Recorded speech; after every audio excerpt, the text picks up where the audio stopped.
Alexis Rodney now reports that members of the disability community have commended the government for the special interest it has placed in their lives in the 2019 budget.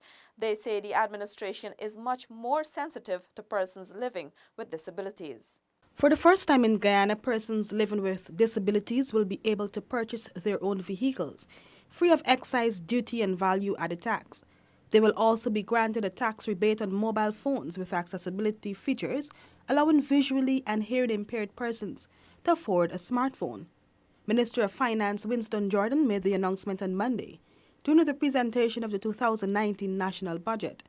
The announcement quickly caught on, and several persons with disabilities said that they are very excited about the move.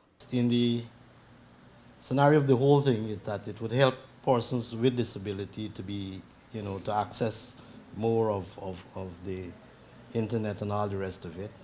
Transportation is a big question in Guyana for persons with disability. Those persons who want to own their own cars, their own vans, their own trucks, can now make those vehicles designed to a way to accommodate them. Because when I was in the States a few months back, I realized that there's a lift that persons can attach to their vehicle, that's the wheelchair users, to fetch them up to the seat level, and then you have something now taking that wheelchair to the back of that truck or that van or that car, and you continue doing your stuff like an ordinary person.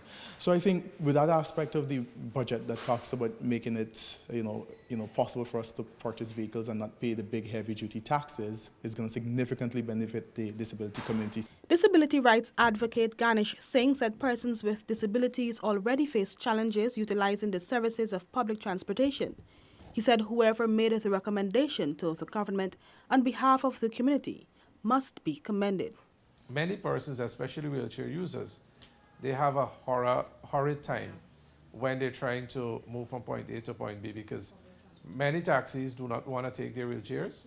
Then minibuses, which most of us are dependent on to be transported, they don't want to fetch wheelchairs.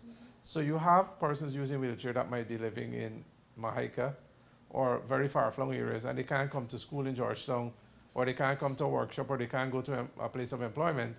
Why? Because they cannot be transported that easily. So, with the removal of the excise tax, I don't know how, but probably they can find the sum of money to procure a vehicle that they can transport themselves.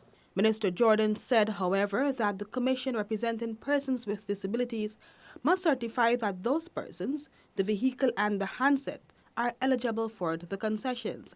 He said the two initiatives solidify government's commitment to equity and inclusion for all citizens through the use of information and communication technology. Reporting for InfoHub, Alexis Rodney.